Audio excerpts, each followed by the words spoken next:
नमस्कार बच्चों। आइए व्याकरण खंड के अंतर्गत नए शीर्षक पर चर्चा करते हैं, संख्यावाची शब्दा। इसके पहले शब्द रूप पाठ के अंतर्गत हमने विभिन्न शब्द के रूपों को देखा। इसमें संज्ञा के भी शब्द रूप थे और सर्वनाम के भी शब्द रूप थे।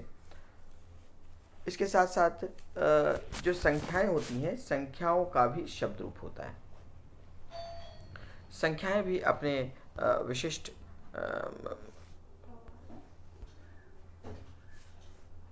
संख्याएं भी अपने प्रथमा से लेकर सप्तमी तक की विभक्तियों के अंतर्गत आते हैं और संख्या वास्तव में विशेषण का कार्य करते हैं। तो किसी भी शब्द के पहले यदि संख्या लग जाए तो वो विशेषण बन जाता है। तो संख्यावाची शब्द विशेषण होते हैं। इनके लिंग, वचन एवं भक्ति विशेष्य पर आधारित होते हैं। कोई भी शब्द के सामने यदि संख्या आ जाए तो वो संख्या विशेषण का रूप धारण कर लेता है, और जैसा कि आप सबको पता है, जैसा विशेष्य होता है वैसा ही उसका विशेषण भी होता है। तो उनके लिंग, वचन और विभक्ति विशेष्य पर आधारित होते हैं। जैसा विशेष्य होता है वैसा ही उसका लिंग, वचन और विशेषण भी होता है। 1 से लेकर 4 तक की संख्याएं तीनों लिंगों में होती हैं। ठीक है, ये महत्वपूर्ण है। 1 से 4 तक की संख्याएं अलग अलग लिंग में अलग अलग रूप में चलती हैं। जैसे 1 का रूप पुल्लिंग में एका, स्त्रीलिंग में एका, नपुंसकलिंग में एकम। उसी प्रकार द्वि, त्रि और चतुर के रूप भी तीनों लिंगों में अलग अलग चलती हैं। लेकिन 5 से आगे की संख्याएं तीनों लिंगों में समान होती हैं। तो 5 से आगे की संख्याएं यदि बालका है तो भी पंच बालका होगा, और बालिका है तो भी पंच बालिका होगा। तो लेकिन 4 का रूप चत्वारः बालकाः, चतस्रः बालिकाः, चत्वारि पुष्पाणि। परंतु पंच के साथ तीनों लिंग का रूप एक समान चलता है। जैसे पंच बालकाः, पंच बालिकाः, पंच पुस्तकानि। तो संख्याओं के जो अलग अलग लिंग के रूप हैं वो केवल 1 से लेकर 4 तक की संख्याओं में होती हैं। एक संख्या एक वचन में, द्विसंख्या द्विवचन में, त्रिसंख्या और उसके आगे की समस्त संख्याएं बहुवचन में होती हैं। ये स्पष्ट है क्योंकि एक अपने आप में एक वचन ही है, तो एक का रूप स्वाभाविक है, एक वचन में चलेगा। तो एक का द्विवचन और बहुवचन नहीं होता। उसी प्रकार द्वि का रूप हमेशा द्विवचन में चलता है क्योंकि द्वि अपने आप में द्विवचन है। तो द्वि का रूप केवल द्विवचन में होता है। और त्रि 2 से अधिक हो जाए तो बहुवचन हो जाती है। तो त्रि और उसके आगे की समस्त संख्याएं हमेशा बहुवचन में चलती हैं। तो एक एक करके इन संख्याओं के रूप पर चर्चा करते हैं। जैसा कि अभी मैंने बताया था कि 1 से लेकर 4 तक की संख्याएं तीनों लिंगों में अलग अलग रूप में चलती हैं। तो सर्वप्रथम देखते हैं 1 का रूप। तो यहाँ चित्र में स्पष्ट है, एक बालक है। तो चूँकि बालक पुल्लिंग है तो बालक के लिए बालः आया, तो उसका संख्या भी एक होगा। ठीक है, जैसा अभी हमने देखा था कि जैसा विशेष्य होता है वैसे ही उसका विशेषण भी होता है। तो बालः पुल्लिंग के एक वचन में है तो एकः भी पुल्लिंग के एक वचन में होगा। तो ये बना एकः बालः, अर्थात एक बालक। अगला चित्र बालिका का है, और बालिका एक बालिका है। तो बालिका को संस्कृत में बाला कहते हैं। तो उसका संख्या भी एक का एका होगा। जैसे एका बाला था तो उसे स्त्रीलिंग के साथ एक का रूप एका हो गया, तो एका बाला। उसी प्रकार यहाँ चित्र में दिख रहा है पुष्प। तो पुष्प का रूप नपुंसकलिंग है, तो नपुंसकलिंग में रूप चलता है रूप पुष्पम, पुष्पे, पुष्पाणि। तो ये एक पुष्प है अर्थात पुष्पम। तो चूंकि पुष्पम है इसीलिए एक का रूप भी नपुंसकलिंग में एकम हुआ, तो बना एकम पुष्पम, अर्थात एकः बालः पुल्लिंग में, एका बाला स्त्रीलिंग में और एकम पुष्पम नपुंसकलिंग में। तो ये हुआ एक का रूप। इसके बाद एक वचन में उसी प्रकार इसका रूप वाक्य में देखते हैं। अध्यापकः एकं छात्रं कथयति। अध्यापकः एकं छात्रं कथयति। इस वाक्य में कर्ता अध्यापक है, इसलिए क्रिया भी एक वचन में हुआ। अध्यापकः कथयति, अध्यापक कह रहा है। किससे कह रहा है? छात्र से कह रहा है। तो कथ के साथ द्वितीय का प्रयोग होता है। उपपद में आपने पढ़ा था। तो चूंकि कथ है इसलिए छात्र का छात्रम हो गया। तो छात्रम होने के कारण एक का रूप भी उसी फॉर्म में आया। छात्रम द्वितीय का एक वचन है, इसलिए एक का भी द्वितीय का एक वचन एकम हुआ। तो बनाइए एकम छात्रम। तो अध्यापक एक छात्र से कह रहे हैं। अध्यापक एकम छात्रम कथयति। इसके बाद अगला चित्र देख रहे हैं कि माता एक बालिका को कहती है। यहाँ पर लिंग बदल गया। यहाँ पे कर्ता चूंकि माता है तो कथयति भी एक वचन में आया, माता कथयति। लेकिन जिससे कह रही है माता वो स्त्रीलिंग है। तो कथ के साथ द्वितीय का प्रयोग। तो बालिका का द्वितीय का रूप है बालिका, बालिके, बालिका, बालिकाम, बालिके, बालिका। तो यहाँ पे बालिकाम है द्वितीय का एक वचन, इसलिए एक का रूप भी एकाम हुआ। तो एक का रूप कैसे चलता है? एका, एके, एका, एकाम, एके, एका। तो बालिकाम, बालिके, बालिका। तो एका का एकाम, एके, एका। तो जैसा विशेष वैसा ही विशेषण, इसीलिए एकाम बालिकाम हुआ। तो माता एकाम बालिकाम कथयति। माता एक बालिका से कह रही है। इसके बाद नपुंसकलिंग। इस एक फूल को देखो। इस एक फूल को देखो। यहाँ इसको देखो, इसको देखो मतलब कि एतत्। नज़दीक की वस्तु के लिए एतत् का प्रयोग होता है। और एतत् चूँकि नपुंसकलिंग है, पुल्लिंग में एतत् का एषा और स्त्रीलिंग में एषा हो जाता है। और नपुंसकलिंग में उसका रूप चलता है एतत्, एते, एतानि और एतत्, एते, एतानि। तो एतत् एकम पुष्पम पश्य। इस एक फूल को देखो। तो यहाँ द्वितीय का एक वचन है एतत्। अब पश्य मतलब देखो। अब किसको देखो? फूल को देखो। तो चूँकि यहाँ फूल को है इसलिए पुष्पम पुष्पे पुष्पाणि, पुष्पम पुष्पे पुष्पाणि। तो द्वितीय का एक वचन पुष्पम। तो चूंकि द्वितीय का एक वचन पुष्पम है इसलिए एक का रूप भी द्वितीय के एक वचन में आया। तो बना एकम पुष्पम, मतलब एक फूल को देखो। एतत् एकम पुष्पम पश्य। इस एक फूल को देखो। अगला वाक्य, एकेन पुष्पेण सरह भाति। एकेन पुष्पेण सरह भाति। इसमें हम एक का रूप पढ़ रहे हैं समस्त विभक्तियों में। ऊपर हमने एक कर्ता का रूप देखा है, एका बालका, एका बाला, एकम पुष्पम। इसके बाद हमने द्वितीय का रूप देखा, एकम छात्रम, एकाम बालिकाम और एकम पुष्पम। इसके बाद देखते हैं तृतीय का रूप। तृतीय का रूप एकेन पुष्पेण सरह भाति। यहाँ पे सरह करता है, सरह अर्थात सरोवर, भाति मन सुशोभित होता है। तो सरोवर सुशोभित होता है। किससे सुशोभित होता है? फूल से। कितने फूल से? एक फूल से। तो यहाँ पे फूल से है इसलिए तृतीया का एक वचन हुआ पुष्पेण। और चूंकि फूल से, एक फूल से, इसीलिए एक का एकेन हो गया। तो जैसा विशेष वैसा ही विशेषण। यहाँ पुष्पेण है तृतीया का एक वचन, इसीलिए एक का रूप भी तृतीया के एक वचन में आया। तो बना एकेन पुष्पेण सरह भाति।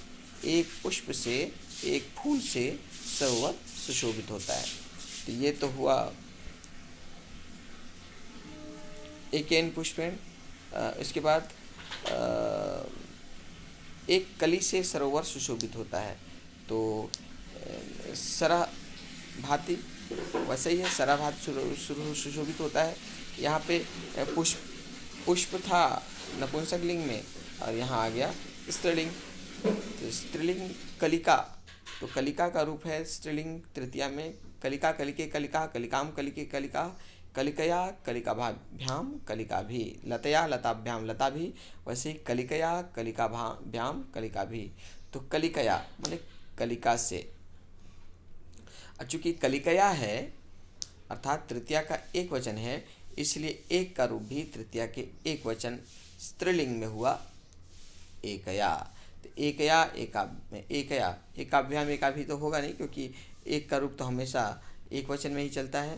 तो एकया कलिकया माने एक कली से सरह भांति सरोवर सुशोभित होता है। आगे बढ़े। ये तृतीया हुआ, एकया कलिकया। जैसे आप सबको पता है कि रूप जो है पुल्लिंग और नपुंसकलिंग में तृतीया से रूप एक समान चलते हैं। प्रथमा द्वितीया में जरूर अंतर होता है। पुष्पम पुष्पे पुष्पाणि, पुष्पम पुष्पे पुष्पाणि।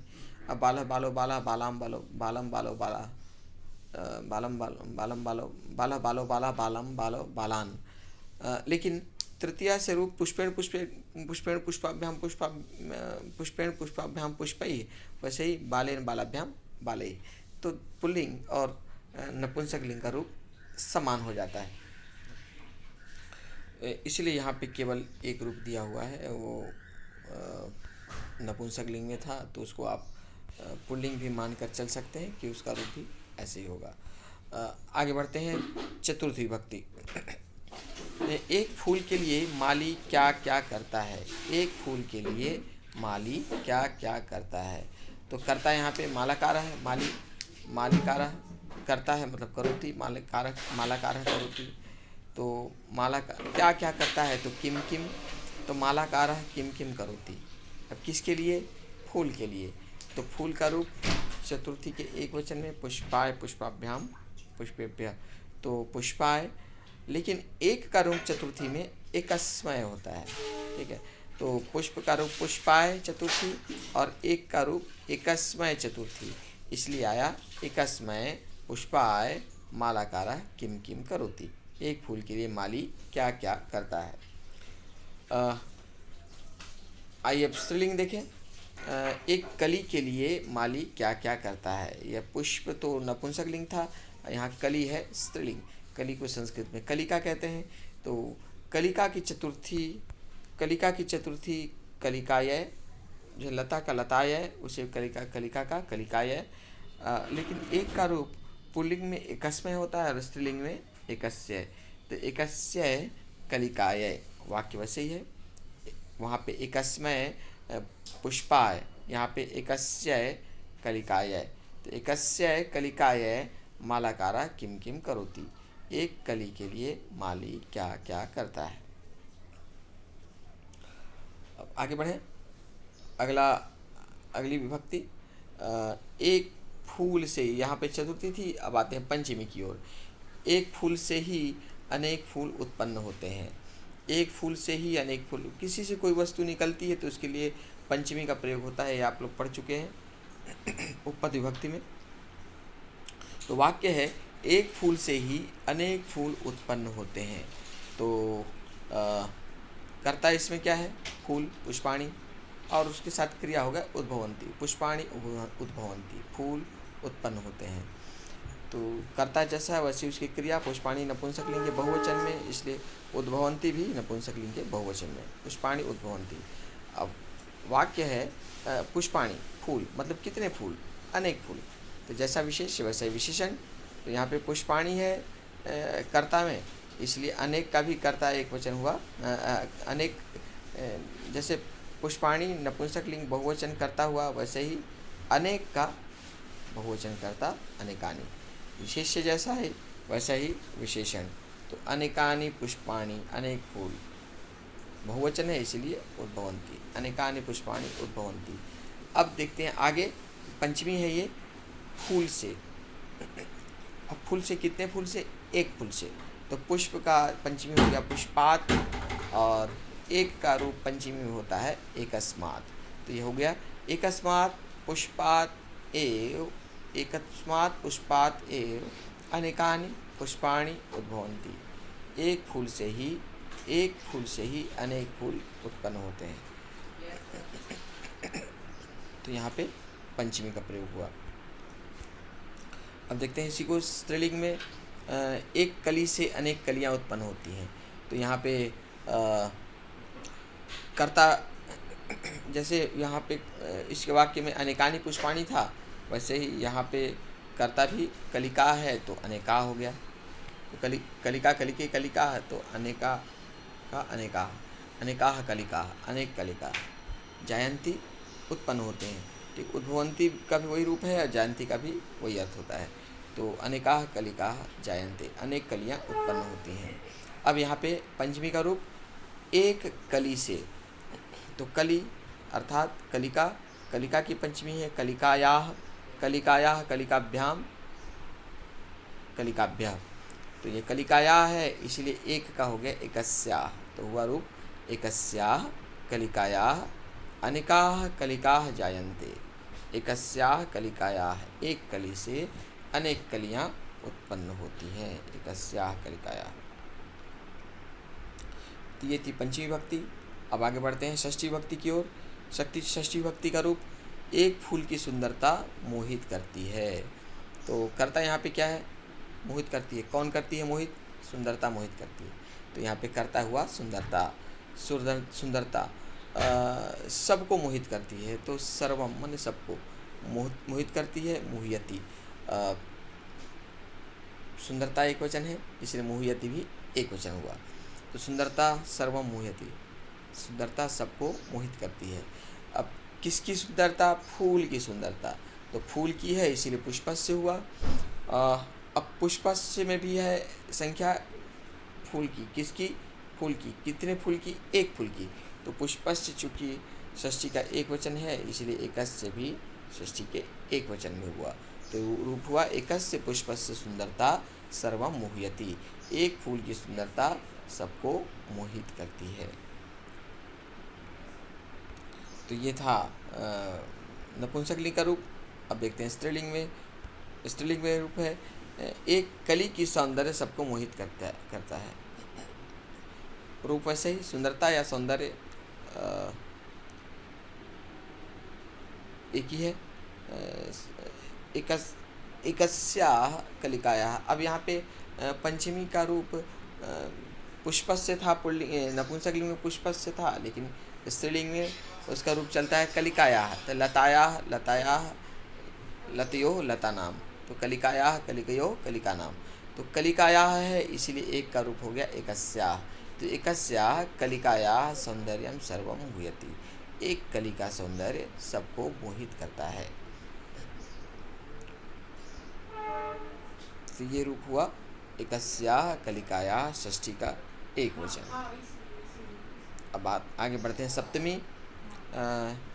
एक फूल पर सब स्नेह करते हैं। एक फूल पर सब स्नेह करते हैं। आप सबको मालूम है स्नेह के साथ सप्तमी का प्रयोग होता है, इसलिए पुष्प का पुष्पे हो गया। एक फूल पर पुष्पे मतलब फूल पर, पुष्पे पुष्पयो पुष्पेशु, सप्तमी का एक वचन, इसीलिए एक का रूप भी सप्तमी के एक वचन है। तो एक का रूप सप्तमी में होता है एकस्मिन, एकस्मिन, और पुष्प का रूप पुष्पे। तो एकस्मिन पुष्पे सर्वे, सर्वे करता है यहाँ पे। कौन स्नेह करते हैं? सब स्नेह करते हैं। तो यहाँ सर्वे और स्नेहयन्ति। एकस्मिन पुष्पे सर्वे स्नेहयन्ति, एक फूल पर सब स्नेह करते हैं। इसके बाद एक कली पर सब स्नेह करते हैं। अब यहाँ पे सप्तमी का रूप कली में हो गया। तो लता का रूप होता है लतायाम लतयोः लतानाम, लतायाम लतयोः लतासु। तो कलिकाया का रूप कलिकायाम कलिकयोः कलिकासु। तो कलिकायाम सप्तमी का एक वचन है, इसलिए एक का रूप भी सप्तमी के एक वचन। स्त्रीलिंग में ये हो गया एकस्याम। पुल्लिंग में रूप होता है एकस्मिन और स्त्रीलिंग में रूप होता है एकस्याम। एकस्याम कलिकायाम सर्वे स्नेहयन्ति, एक कली पर सब स्नेह करते हैं। एकस्याम कलिकायाम। तो इस प्रकार हमने एक का रूप देखा। एक का रूप प्रथमा से लेकर सप्तमी तक की विभक्तियों में देखा कि मुख्य बात यह थी कि जैसा विशेष्य होता है वैसे विशेषण होता है। किसी भी संख्या के किसी भी शब्द के आगे यदि संख्या बन जाए तो विशेषण बन जाता है, और विशेषण बनने के बाद उसी रूप में चलता है जैसा उसका विशेष्य है। तो हमने देखा कि पुष्प का रूप जैसा था वैसे ही एक का रूप नपुंसकलिंग में, और कली का जैसा रूप था, कलिका का जैसा रूप था स्त्रीलिंग में, वैसे ही उसका रूप था एक का स्त्रीलिंग में। तो यहाँ तक मुझे पूर्ण विश्वास है कि आप लोगों को समझ में आ गया होगा एक का शब्द रूप। अब आगे की कक्षा में हम इसके रिवीजन के साथ आगे 2 के रूप की ओर बढ़ेंगे। तब तक नमस्कार।